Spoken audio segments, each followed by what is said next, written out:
Have you ever wanted to own a ranch but actually make millions in profit off of it without really spending millions? That's what we're here to do. We're gonna go harass my friend, Sam Parr. He built a company, sold it for millions and millions of dollars. It's called The Hustle. Now he decided to buy an Airbnb ranch and profit off of it. And he's hacking his way to his first $20,000 in revenue inside 10 days of owning the place. So if you wanna hear the dirty details, but not have a totally filthy dog like this guy, come along for the ride. This is gonna be fun. We're gonna figure out how do you profit off of having a huge piece of land like all of us millennials are into these days. But there's only one thing. But there's only one thing I wanna know. I've always wanted to own a ranch, but I hate the idea of it bleeding money nonstop. So I want to figure out how to own a ranch and have other people pay for it. Think we can do that? I think we can do that. Are we ready to harass this guy? Hello, what's going on, man? Come on in. Let's check out what he's got going down. Where the trees go. Where the trees.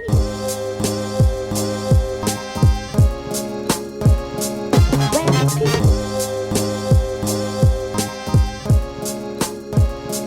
Where the trees go. All right, here. Follow me. Where the trees go.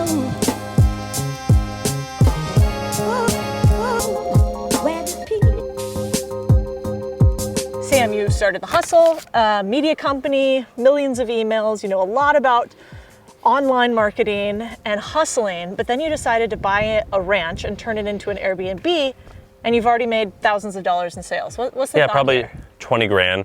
The thought is I'm really good at starting stuff. Whenever I get energy with something and I get obsessed with something, I have to act right away. And if I act right away, I get locked into it and I can usually make it pretty great because I get energy from doing this. And so I didn't really know too much about this. I used AirDNA. I built a really nice model to see if this could work. And I thought I protected myself really nicely with the downside because this area is growing quickly. My upside, I'm like, man, I think this property can do like 25, maybe even one day 30% returns. Worst case, I'll just sell it and probably not even lose money. But if the best case happens, or even the medium case happens, then I think there's a world where I can just do this, but in loads of different locations and build up a $100 million plus portfolio of these. Texas is growing like a weed. Like there's gonna be more and more and more people coming here. And this is kind of like the Napa Valley of Texas. It's called Hill Country, and it's Texas Hill Country. It's where there's a ton of wineries. And I just think that more wealthy people are gonna want to spend more time out here. And so I was like, I'll just sell it if I suck at this. Right now, what are we doing? What is this thing? I bought this from the guy who built the house. He used to hunt on it. Around this area, I'm gonna build cabins, and I wanna put them on a tower this high because the views are freaking awesome. And this is a thing that he would sit on top of and hunt, I guess. I don't know, I guess I'll do it. I don't know anything. When's hunting season? I don't even know. Tech bro to hunter. Yeah, I don't even know. Whatever it is, I'll figure it out and I'll do it. I went and bought a gun the day I bought the place as a gift to myself. That sounds very Texan of you. Yeah, I don't know, I'll figure it out. Let's talk about like some of the weird hacks you did for this place. So first of all, you didn't just buy the house. You bought, or the house or the land, you bought some other stuff with it. Like what? So when we bought the place, I gave them their asking price, but I also said, just take your clothes and leave. Leave everything here, completely furnished, because things are taking forever to ship. So then if I bought it empty, I was gonna have to wait 3 months. So I was gonna have to pay 3 months, 4 months of mortgages until I actually got the thing cash flowing. And then the second thing is I made them build a 4th bedroom, which is probably $30,000 or $50,000 worth of work. And then I also have a huge shipping container out there, and I made them paint a Texas flag on there so people could take pictures in front of it. That's what we call your Instagram-worthy moments. The other thing that I thought was cool is you did some like testing basically of the Airbnb before you bought the Airbnb, Yeah, so which I've never heard of. Before we actually closed on the property, I had it on Airbnb, and we were already getting bookings.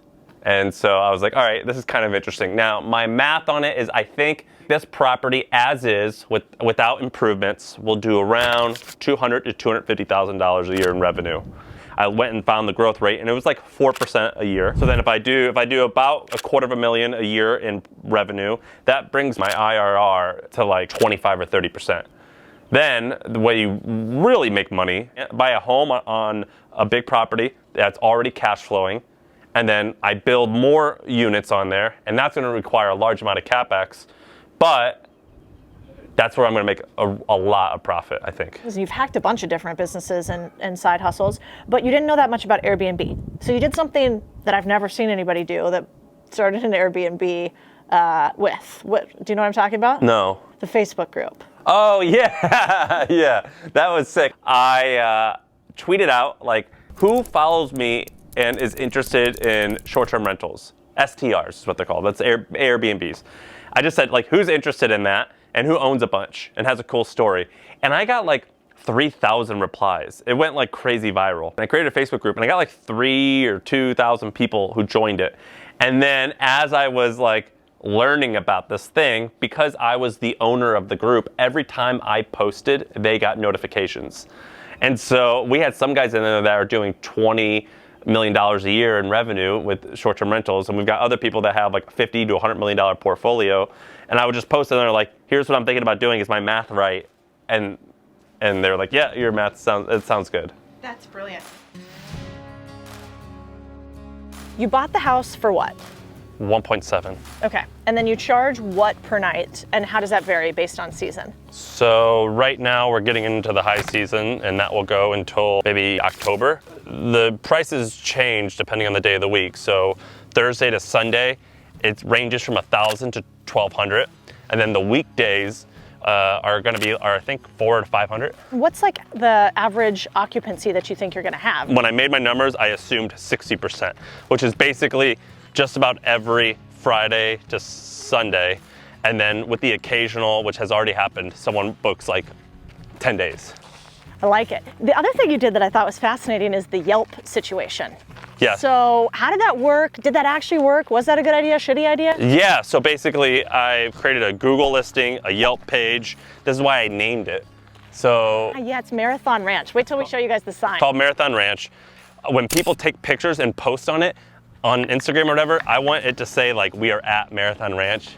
And I'm trying to get more traffic that way. And then we also have a website, marathonranch.com. I don't know if this is real or it's just stuff all of our friends are talking about, but basically, myself included, we've all bought land like all over the place. And we basically have no business buying rural land, most of us. Like we don't know anything about it. And it's like this gentleman farmer idea.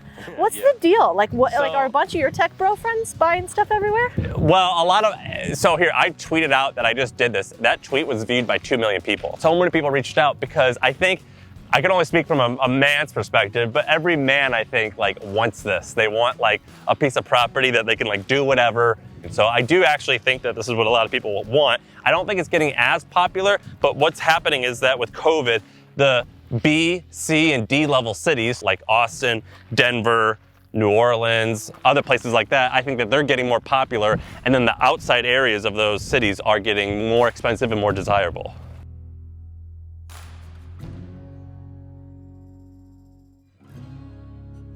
How to know where to buy? You were looking all over the place. I looked all over the country. So a lot of people are like, oh, you know, right outside New York City, that's a great place.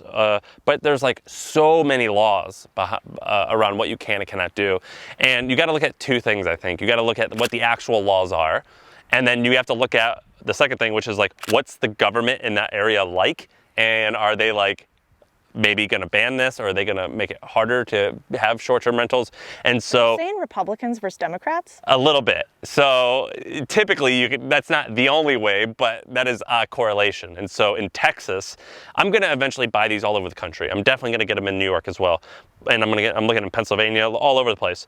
But Texas, like, it's known for like, you don't touch our land, let us operate how we want to operate. Yeah. And so I was like, well, that's a great first place to do it. And so that's why I did it here. You're also close enough. You're like 2 hours from this. So which is actually a feature. If the economy goes south, and let's say that people would be flying for travel, and they're not flying anymore, then they need to take their family to like a 3-hour vacation that's like a quote getaway. Being about 2 to 3 hours, that's the perfect getaway. And so in my opinion, because this home is so big and the price per head could be potentially cheap, like $100 a night potentially, I think that I was trying to look out for the recession as well. Yeah, it's smart because I think, well, two things. One thing that makes me nervous about Airbnb is all of the like meh properties probably are gonna get murdered during a recessionary period. There's way too many of them.